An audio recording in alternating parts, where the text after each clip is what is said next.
बिस्मिल्लाहिर्रहमानिर्रहीम। शुक्रिया। इय्याका नअबुदु व इय्याका नस्तईन। मैं चाहता हूं कि प्लीज सामने आ जाएं कि कभी भी इस मुल्क की तारीख में किसी भी पार्टी के लीडर ने अपने लोग जिनको टिकट्स मिलने हैं उनसे इस तरह की बातें की हो जो मैं आपसे करने लगा। तो इसलिए मैं चाहता हूं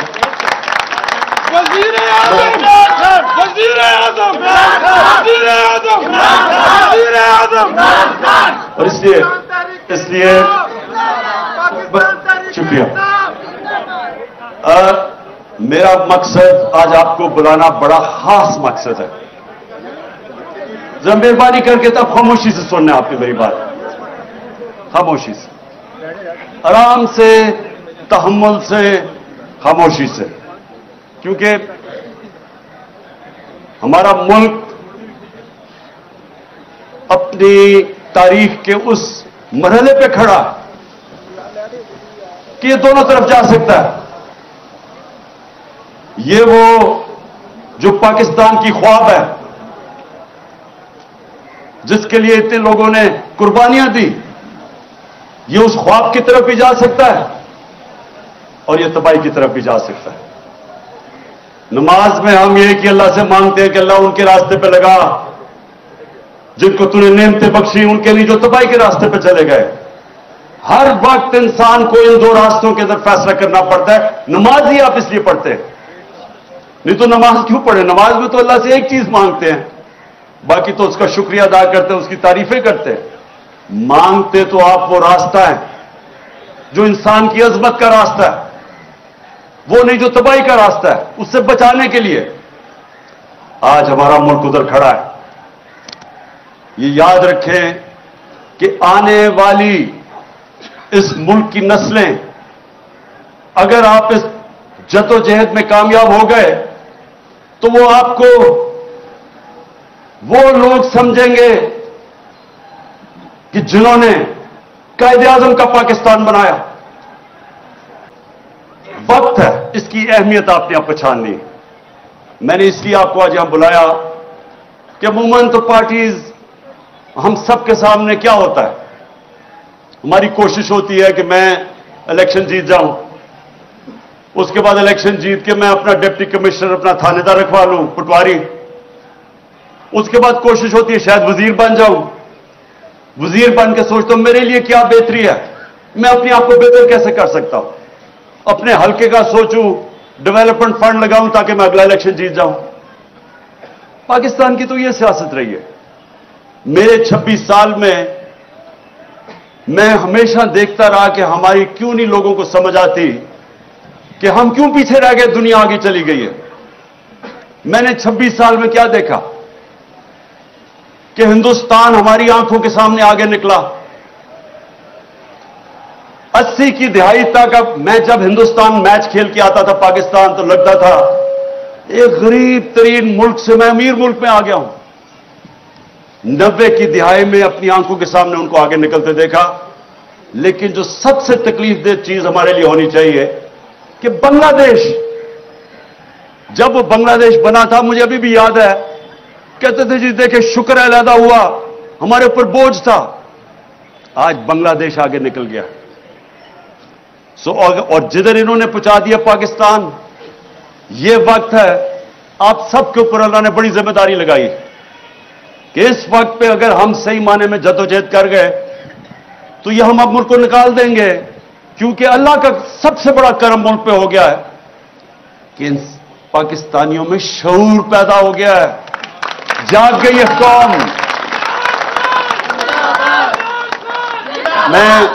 मैं पहले जो मैं मैं अभी जो बात करने लगा हूं, सबसे पहले मैं ये जो यहां घर में पिछले 40 घंटे जो मैं देखा है इस घर के ऊपर जिस तरह का हमला किया गया है, तो मैं कई दफा सोच रहा था कि देखें इतनी ज्यादा फौज बुला ली यहां, यानी हजारों लोग पहुंच गए, फौजी, पुलिस वाले, रेंजर पहुंच गए, और ये मेरे घर पे ऐसा हमला हुआ कि मैं समझा मैं कोई दुनिया का सबसे बड़ा दहशतगर्द बैठा हुआ हूं।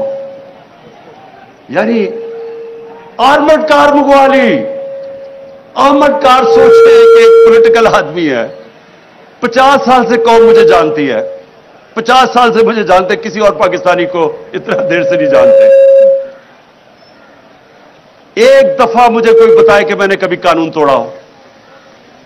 इस मुल्क में अवाम उस आदमी को सबसे ज्यादा पाकिस्तान की तारीख में पैसा देती है, चंदा देती है, मुझे देती है।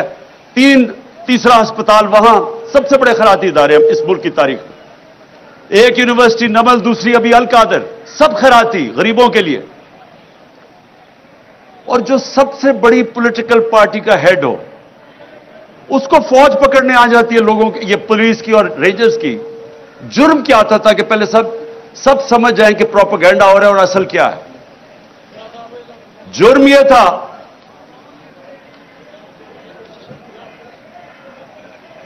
कि 18 तारीख तक मेरी बेल थी, 14 तारीख को पुलिस पहुंच जाती है। मुझे तो पता था कि 18 को मैं अदालत में जाना है, 14 को पुलिस पहले पहुंच जाती है। लाहौर हाई कोर्ट में जज उनसे, पुलिस से पूछता है कि जब 18 की आपने पेश करना अदालत में, और क्यों आई थी अदालत में पेश करने के लिए, तो 3 दिन आपने उससे क्या करना था। ये जज पूछता है उससे। मुझे पता है क्या करना था। इन्होंने वो करना था जो आजम स्वाति से किया और जो शहबाज गिल से किया।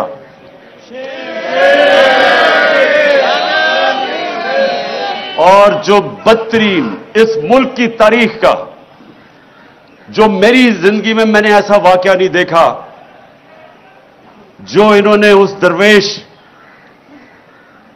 उस बुलंद जिले शाह से जो इन्होंने किया। यानी मैं तो सोचता हूं इन लोगों को खौफ खुदा नहीं है कि एक ऐसा आदमी जो जिसने कभी जिंदगी में स्वाय प्यार के उसकी जिंदगी में था ही कुछ नहीं, उसके ऊपर जो तशद्दुद किया गया। सिर्फ आप पोस्टमार्टम रिपोर्ट देख लें उसकी कि उस आदमी से, उस बेचारे दरवेश से इन्होंने किया क्या। बस बस बस पोस्टमार्टम रिपोर्ट देखें कि उसका सर फाड़ दिया, उसका स्कल तोड़ दिया, उसका जिगर इन्होंने क्या मारा उसको कि वो सारा अंदर से इंटरनल ब्लीडिंग, उसकी स्प्लीन फट गई, उसके प्राइवेट पार्ट्स के ऊपर तशद्दुद किया, उसकी कमर पे मारा। यानी कौन से लोग ये कर सकते हैं इंसानों पे। और फिर ये बेगैरत आईजी को शर्म नहीं आई और अपने साथ बिठा के झूठ बोलता है कि जी एक्सीडेंट में मर गया हो। पहले मेरे ऊपर 302 लगाते हैं, कत्ल का मुकदमा, 3 दिन के बाद कहता है एक्सीडेंट हो गया। लोगों को भेड़ बकरियां समझते हैं, ये इंसान नहीं समझते लोगों को। ये हैवान बैठे हुए हैं। ये वो लोग हैं ना इनमें इंसानियत है, ना ईमानदारी है, ना काबिलियत है, और डरे हुए हैं एक चीज से कि कहीं इलेक्शंस ना हो जाए, कहीं इमरान खान इक़्तिदार में ना आ जाए। बस उसकी वजह से। अब सुने जरा, जब वो यहां पहुंच गए और मुझे पता चला इतनी फोर्स लेके, क्योंकि हम तो समझ रहे थे 18 को मेरी बेल है, तक प्रोटेक्टिव बेल है। उसके बाद लाहौर हाई कोर्ट के प्रेसिडेंट को मैंने बिठा के अश्योरिटी बॉन्ड दिया। उसने जाके अपनी अश्योरिटी दी कि अदालत में ये प्रेजेंट हो जाएगा। जब ये हो गया तो कानून तो वाज़ेह है कि एक दफा श्योरिटी बॉन्ड मिल जाए तो आपको अरेस्ट कर नहीं सकते। पहले वो डीआईजी ना मिले उसको, तब हमें पता चल गया कि इनकी नीयत खराब थी। ये कोई कानून लेकिन इंप्लीमेंट करने नहीं आए थे, ये मुझे जेल में डालने आए थे। और जेल में क्यों ये पूरी कोशिश हो रही है डालने की? क्योंकि लंदन प्लान का ये हिस्सा है। उन नवाज शरीफ को श्योरिटी दी हुई है कि इमरान खान को जेल में डालेंगे, ये उसका हिस्सा है। इसमें कानून का कोई हिस्सा नहीं है। और 5 और केस कर दिए हैं, 85 केस हो गए मेरे। ये पहली मेरी सेंचुरी होगी केसेस की। और मैंने बड़े सेंचुरीज की हुई है। अब सुने, बस सुने जरा, जरूरी एक बस। अच्छा अब सुने जरा गौर से सुने मेरी बात, क्योंकि मैंने आपको फिर से खास वजह से बुलाया। मैंने कभी इस मुल्क का कानून नहीं तोड़ा। मैं आज राइटिंग में देता हूं, 85 केसेस हैं, एक केस में भी ये कोई भी मेरा गैर कानूनी चीज साबित करेंगे, इनको आगे जाने की जरूरत नहीं, मैं ही छोड़ दूंगा पॉलिटिक्स। बस एक मिनट सुने। अब मेरी बात सुने गौर से। देखिए, इनका तो हमें नियत समझ आ गई है। नियत यह है कि किसी तरह इमरान खान को जेल में डालो, एक दफा वो जेल में चला बलूचिस्तान ले जाओ, और एक के बाद दूसरा केस पे उसको वहीं रखो, और उसके बाद इमरान खान को जेल में डाल के इलेक्शन करवा दो, ताकि अगर इमरान खान नहीं होगा तो इनका ख्याल है कि ये इलेक्शन किसी ना किसी तरह इन चोरों को जता देंगे। ये इनका प्लान है। हमारा प्लान क्या है? हमारा प्लान ये है कि सब इलेक्शन की आप जितने भी आए हैं, मैं अब आपके जो टिकट हैं, एक एक का टिकट मैंने खुद अपनी तरफ से, पहले हमारे टिकट में और लोगों के ऊपर छोड़ देता था टिकट देना, लेकिन मुझे पता है 2018 के टिकट बड़े गलत बांटे गए हैं, और मुझे पता है कि उसमें बदनीयती भी थी और पैसा भी चला था कई जगह पे। इसलिए इस बार ये टिकट मैं खुद दे रहा हूं। मेरी कोशिश होगी, जिधर जिधर मुझे शक है मैं आपके इंटरव्यूज करूंगा, खुद करूंगा, और मेरी ये कोशिश है, ना मेरा कोई फेवरेट है, ना मेरा कोई रिश्तेदार, ना मेरा कोई दोस्त, मैं अपनी पूरी कोशिश करूंगा कि जो मैं समझता हूं कि मेरिट है वो मैं उसके मुताबिक टिकट दूंगा। मेरा 10 साल में क्रिकेट कैप्टन रहा, गलतियां हुई होंगी, लेकिन आज तक 10 साल में कोई नहीं कह सका कि इसने मेरिट के अलावा टीम सिलेक्शन की है। मैं आपकी पूरी कोशिश करूंगा कि मेरिट पे करूंगा, लेकिन मैंने आपको आज एक खास बात के लिए बुलाया। देखें, हम सारी चीजें करते हैं, पॉलिटिक्स में भी आते हैं, वजीर बनना चाहते हैं, वजीर आजम बनना चाहते हैं, अच्छी चीज है, लेकिन हम चाहते क्या आखिर में? हम 3 चीजों के लिए सब कुछ करते हैं। या हम पैसा बनाना चाहते हैं, हम अपनी जिंदगी बेहतर करना चाहते हैं, अपना रिस्क में इजाफा करना चाहते हैं, यह सबसे बड़ी वजह है। दूसरी, इज्जत मिलती है, डीसी सलाम करता है, पुलिस वाले आगे पीछे, वो बहुत बड़ी है कि हमारी इज्जत में इजाफा होता है जब हम एमएनए बन जाते हैं, वजीर बन जाते हैं, ये दूसरी वजह है। और तीसरी वजह यह है कि मुझे प्रोटेक्शन मिल जाती है। अगर मेरी लड़ाई है, इलाके में दुश्मनी है, तो जैसे ही मैं इलेक्शन जीतता हूं, स्टेट की मेरे पास पावर आ जाती है, मुझे प्रोटेक्शन मिल जाती है, यानी मेरा जब इज्जत में इजाफा भी होता है, मेरी जिंदगी भी बच जाती है। ये असल में ये 3 चीजें होती हैं जिसके लिए इंसान अपनी बिजनेस में भी ऊपर जाता है, पॉलिटिक्स में, जिंदगी में मेहनत करता है। देखिए, मैं अब अपनी जिंदगी से आपको बताना चाहता हूं। सबसे पहले जो सबसे बड़ा खौफ है वो है मौत का। ये एक ऐसा खौफ है जो इंसान को गुलामी भी इंसान कबूल कर देता है मौत के खौफ से, बल्कि बदतरीन गुलामी इंसान की होती है जो वो खौफ की वजह से वो राय हक पे नहीं खड़ा होता। मैं मिसाल देता रहता हूं कूफा के लोगों की, कि उनको पता था हजरत इमाम हुसैन हक पे खड़े, उन्हें पता था कि वो उसूल और सच पे खड़े, लेकिन यजीद के खौफ की वजह से उन्होंने उनकी मदद नहीं की, और हमेशा वो पछताते रहे कि इस्लाम की तारीख का सबसे बड़ा जुल्म हुआ और उन्होंने कुछ नहीं किया। तो ये जो खौफ है,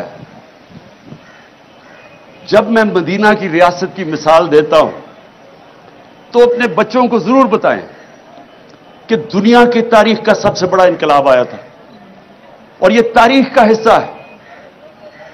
625 में जंग बदर, 313, 11 साल के बाद ये हिस्ट्री का हिस्सा है, वर्ल्ड हिस्ट्री का। 625 जंग बदर, 636 में रोमन एम्पायर घुटने टेकता है यारमुक पे, और 627 में दूसरी सुपर पावर पर्शियन एम्पायर कुत्सिया में घुटने टेकता है। यह ह्यूमन हिस्ट्री में 11 साल में किधर 313 और किधर 2 सुपर पावर्स गिर जाती हैं। यह क्या हुआ था? सबसे बड़ी चीज, इंसानों के खौफ खत्म कर दिए थे। दुनिया के सबसे अजीम लीडर नबी सल्लल्लाहु अलैहि वसल्लम ने जब कहा था कि अल्लाह के हाथ में है, कुरान की कई आयतें, जब उम्मत घबराई हुई थी, जंग खंदक पे बहुत बड़ी फोर्स आ गई उनके खिलाफ, कन्फेडरेशन थी, तो कुरान की आयत आई कि कितना उनके ऊपर प्रेशर था कि अब कैसे हम बचेंगे। उधर आयत आई कि क्या अगर तुम भाग जाओगे तो क्या तुम जिंदा रह जाओगे? क्या अगर अल्लाह ना चाहे तुम जिंदा रह सकते हो, और अगर वो ना चाहे तो तुम्हारी कोई जान ले सकता है? खौफ दूर कर दिए। वो दुनिया की इमामत की उन्होंने, जो सारी दुनिया में फैल गए। जो मैंने यहां बाहर देखा, आप यकीन करें कि मैं तैयार था अपना बैग पकड़ के, मैंने कहा मैं लोगों को मैं जख्मी नहीं देख सकता, कि वो उधर से फौज आ रही है जिस तरह कोई कश्मीर फतह करने आ रही है, रेंजर्स आ रहे हैं, इधर से पुलिस, और यहां चंद इतनी टेयर गैसिंग की कि हम अंदर नहीं, अंदर कमरे के अंदर हमारे लिए मुश्किल था। इस तरह का इन्होंने अटैक किया। और वो चंद, मैं आज उनको सलाम करता हूं, जिस तरह वो खड़े हुए हैं लड़के। बस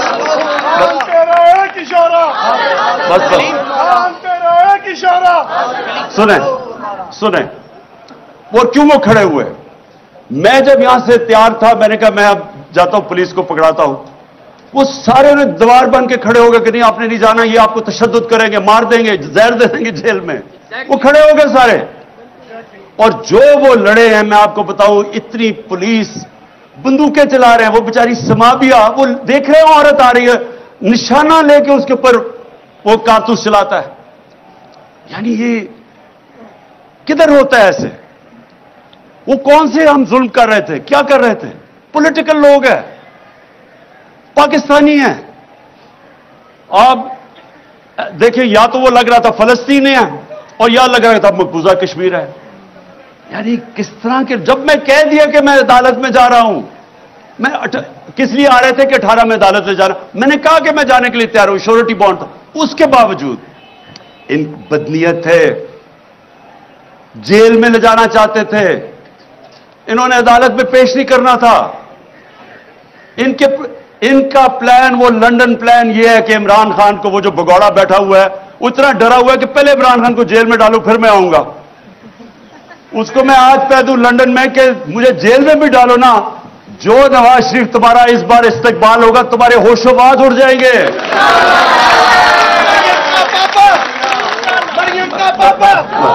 अच्छा, अब जो वो नौजवानों ने जेल में नहीं डालना, उनका प्लान है कैसे हटाना जी, तो जो वो नौजवानों ने जिस तरह खड़े हुए, और मैं कोई सोया नहीं, सुबह के 12 बजे 1 बजे, ख्वातीन भी 12-1 बजे तक सारी रात जागे रहे। थोड़े से लोग थे कई दफा, क्योंकि उन्हें इतनी टेयर गैसें कि लोग बेचारे बर्दाश्त नहीं कर सकते थे।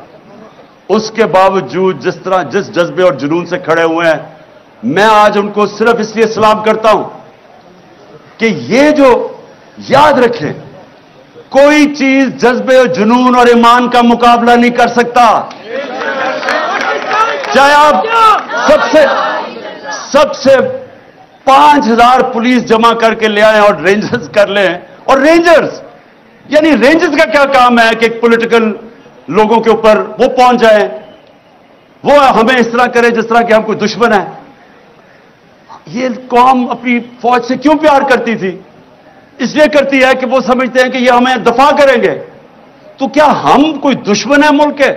ये जो चोर ऊपर बैठा दिए हैं, जिनके अरबों डॉलर बाहर पड़े हुए हैं, चोरी करके पैसा बाहर, इनकी ईदें बाहर, इनके इलाज बाहर, इनकी शॉपिंग बाहर, इनके टब्बर सारा बाहर, उनके लिए खड़े होकर और हमारे जैसे लोगों के ऊपर इस तरह का बर्ताव करते हैं।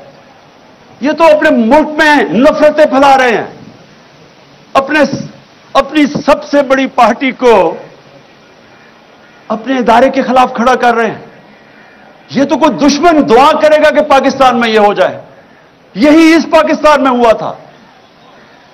क्या हुआ था कि सबसे बड़ी जमात के खिलाफ हमने फौज खड़ी कर दी, तो क्या सबक नहीं मिला कि मुल्क टूट गया था? और अगर आज सबसे बड़ी पार्टी जो वाहिद फेडरल पार्टी रह गई है, एक फेडरल पार्टी है जो मुल्क को इकट्ठा रख सकती है, अगर पहले उसके लीडर को कत्ल करने की कोशिश की, उसके बाद मुल्क के सामने कि जैसे हम कोई दहशतगर्द है, और ये ऊपर वाले चुन चुन के वो पुलिस वाले लेके आए हैं जो जुराइम पेशा है। इनके ऊपर हमने इलेक्शन कमीशन को कहा था कि 25 मई को इन्होंने हमारे ऊपर तशद्दुद किया, इनको ना लेके आए, उन्हीं को ला के ऊपर बैठा दिया। और फिर ये सोच रहे थे कि ये जब खौफ देखेंगे, पुलिस देखेंगे, तशद्दुद देखेंगे, भाग जाएंगे। ये अब भागने वाली कौम नहीं रह गई। ये वो कौम है जिसमें शऊर आ गया है। ये वो कौम है जो पिछले 11 महीने में मैंने अपनी जिंदगी में नहीं सोचा था कि एक दिन मेरी कौम भी इस तरह जाग जाएगी। जागी हुई कौम है। और बस और जो सबसे बड़ी मुझे खुशी है कि ला इलाहा इल्लल्लाह का अंदर दिलों में जा रहा है। इसका मतलब आजाद कर रहे इंसानों को। ये मेरी आज बात सुन ले, अगर ला इलाहा इल्लल्लाह आपको आजाद नहीं करता, या करा हो तो वो या का नस्ताइन आजाद करता है इंसान को। मैं 26 साल से अपना नस्बुलैन बनाया कि अल्लाह सिर्फ मैं तेरी इबादत करता हूं और तेरे से मदद मांगता हूं, किसी के और सामने नहीं झुकता। ये वो कौम है।